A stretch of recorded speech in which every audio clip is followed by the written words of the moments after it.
For more Bollywood gossips, hit the bell icon and never miss an update from Movies Adda. Hello, मैं हूं विवेक अग्निहोत्री और आप देख रहे हैं मूवीज अड्डा। देखते रहिए बॉलीवुड की चटपटी खबरें देखने के लिए। Hello guys and welcome to Movies Adda. दोस्तों मैं हूं आपकी होस्ट एंड दोस्त ज्योति नाहक। दोस्तों मेरे साथ हैं एक ऐसे डायरेक्टर जिन्होंने ऑडियंस के दिल को छू लिया है अपनी फिल्म से और सच ऑडियंस तक पहुंचाया है और अब और भी बहुत सारी चीज़ें ऑडियंस तक पहुंचानी बाकी है। Hello Vivek sir, welcome to Movies Adda. Hello Movies Adda के दर्शकों, आप सबको मेरा बहुत बहुत अभिनंदन।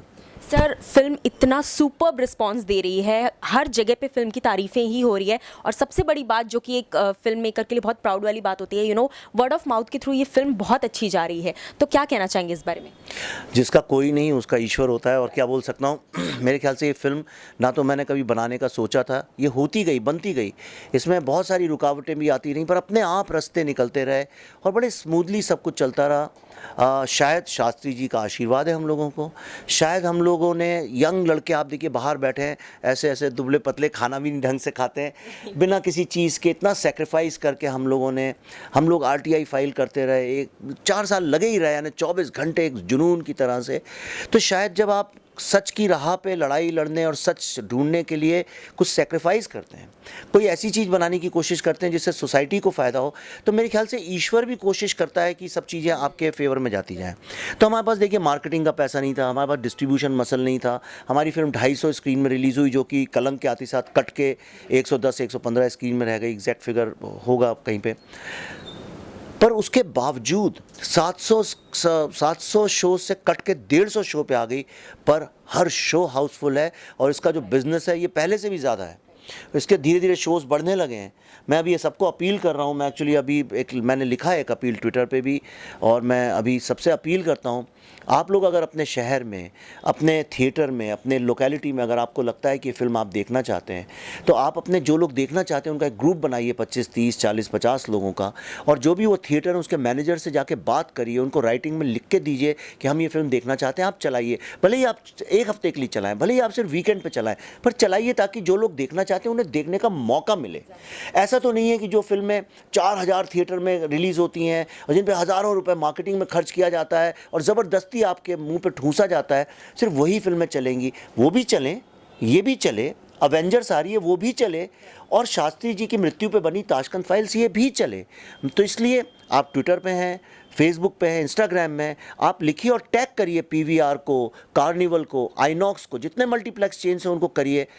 अगर खुदा ना खास्ता उनने आपकी बात सुन के आपकी जगह पे ये फिल्म चला दी, तो आप सोचिए ये कंज्यूमर की, एक व्यूअर की कितनी बड़ी विजय होगी। ये how you will get empowered, और इससे एक नए तरह की चीज़ चालू होगी जिसकी आप कल्पना भी नहीं कर सकते। यूजुअली सर, जैसे आपने ऑफकोर्स कहा कि ऑफकोर्स कलंक के आने के बाद से इसके शोज़ जो हैं वो कम कर दिए गए, तो कहीं ना कहीं आपको लगता है कि अभी भी बॉलीवुड में ये चीज़ें ज़्यादा चल रही हैं कि स्टार बेस्ड फिल्म जो है उसको ज़्यादा प्रेफरेंस दी जाती है। हालांकि ऑडियंस ऑफकोर्स ताशकंद फाइल्स देखना चाहती है, लेकिन फिर भी जिस तरीके से, जिस लेवल पे, मास लेवल पे थिएटर्स और स्क्रीन्स को बुक किया गया है कलंक के लिए, हालांकि कलंक ऑडियंस को उतनी पसंद नहीं आ रही क्योंकि फिल्म को उतना अच्छा रिस्पांस नहीं मिल रहा है। तो इस बारे में क्या कहना चाहेंगे?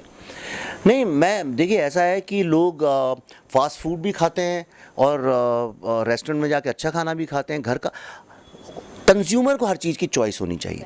स्टार बेस्ड फिल्म पे इसलिए इतनी ज़्यादा डिपेंडेंस है कि हमारे यहाँ बहुत ज़्यादा एंटरप्रेन्योर्स नहीं है फिल्म इंडस्ट्री में जो रिस्क ले सकें। हमारे यहाँ बहुत ज़्यादा क्रिएटिव लोग भी नहीं हैं, इसलिए हर कोई जो है वो स्टार के कंधे पे बंदूक चलाना चाहता है। कोई कहते हैं मुझसे लोग, हाँ साहब मैं प्रोड्यूसर हूँ। मैं कहता हूँ अच्छा चलिए, एक अच्छा सब्जेक्ट, एक फिल्म बनाते हैं। कहते हैं अच्छा स्टार कौन सा है? मैंने तो फिर आप प्रोड्यूसर किस बात के हुए? मैं स्टूडियो हूँ। आप कैसे स्टूडियो? आप देखिए इंडिया के जितने टॉप स्टूडियोज़ हैं वो बिना स्टार के फिल्म रिलीज़ नहीं करते। तो आप कैसे हैं? क्या आप आर.एन.डी. के लिए पैसा देते हैं? अगर आप आर.एन.डी. में पैसा नहीं लगाते तो आप स्टूडियो ही नहीं है। क्या आप मुझे 2 साल के लिए कहें अच्छा विवेक जाइए आप इस सब्जेक्ट में सिर्फ रिसर्च करिए और डेवलप करिए, इसको 2 साल ये लीजिए, आप आराम से रहिए, आपकी ज़िंदगी, आपके असिस्टेंट्स, आपके रिसर्चर्स रहें? कोई नहीं करता। स्टार पकड़ लाइए, 3 महीने में फिल्म लिखिए, शूट करिए, बस रिलीज़ करिए। डिस्ट्रीब्यूशन चेन का भी यही है। कोई डिस्ट्रीब्यूशन, ताशकंद फाइल जैसी फिल्मों को ग्रो करने में टाइम लगता है। ये फिल्म जो है ये किसी भी बड़ी फिल्म जितना बिजनेस करेगी। मैं आज आपको लिख के देता हूँ ये बात, बशर्ते आप उसको दिखाएं। तो कोई दिखाना ही नहीं चाहता, कोई आपको जगह ही नहीं दे रहा है खड़े होने की, तो आप करेंगे कैसे? ये कंट्री धीरे धीरे नेपोटिज्म और डायनेस्टिक माइंडसेट की कंट्री बनती जा रही है। आप जैसे टैलेंट अगर आपके अंदर है तो आपकी ज़िंदगी इट्स हेल, आप टैलेंट कहाँ लेके जाएंगे अपना? तो इन फिल्मों को लड़ना पड़ता है, और वो जो लड़ाई है वो कैसे लड़ी जाती है मुझे पता नहीं, मैं खुद आपके सामने कर रहा हूँ, मैं लोगों से कह रहा हूँ आप लड़िए इस लड़ाई को, ये आपकी लड़ाई है। क्योंकि आपके बच्चे, आपके माँ बाप अगर देखना चाहते हैं शास्त्री जी की फिल्म, कैसे देखेंगे आपके इलाके में? अगर आप अपने बच्चों को दिखाना चाहते हैं फिल्म, कैसे दिखाएंगे अगर कोई रिलीज़ ही नहीं करेगा? तो उनको जाके कलंक या इसी तरह की फिल्में देखनी पड़ेंगी, उनके ऊपर ठूंसा जाएगा। और सब लोग अगर डम डाउन हो जाएंगे सोसाइटी में तो अच्छी फिल्में फिर कोई बनाएगा ही क्यों?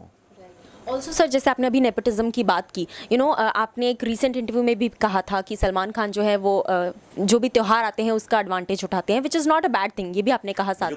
मुझे कोई प्रॉब्लम नहीं कौन कब रिलीज़ करता है, लेकिन अगर मुझ पर अटैक करेंगे आप क्यों रिलीज़ कर रहे हैं इस टाइम पे, तब मैं कहता हूँ भाई आप ईद पे रिलीज़ करते हैं, वो भी तो रिलीजियस कॉनोटेशन है उसका, वो तो और भी खतरनाक है बजाय इसके कि भाई की फिल्म ईद पे आ रही है। मैं I love him, I love him, I see all his films, और मुझे उनके जो फैंस हैं वो उनसे भी ज़्यादा अच्छे लगते हैं।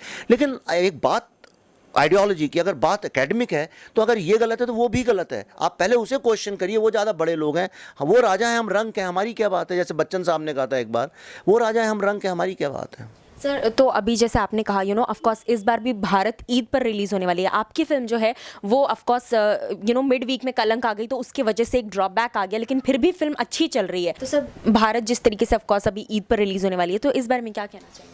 नहीं, मुझे किसी चीज़ से, देखिए मैं बहुत ओपन माइंडेड हूँ, मुझे किसी चीज़ से कोई प्रॉब्लम नहीं है, और मैं मार्केटिंग का बहुत बड़ा पक्षधार हूँ। मैं कहता हूँ मार्केटिंग अच्छी करनी चाहिए और सबको करनी चाहिए, लेकिन वो जो मसल ओरिएंटेड मार्केटिंग है, इसका मतलब ये नहीं कि आप सारी छोटी मछलियों को खा जाएं। आप शार्क नहीं हैं, आप बड़े हैं, बस इतना ही आपका क्वालिफिकेशन है कि आपको ईश्वर ने ज़्यादा पैसे दिए, आपके पास ज़्यादा बड़ी ताकत है, आप कर सकते हैं।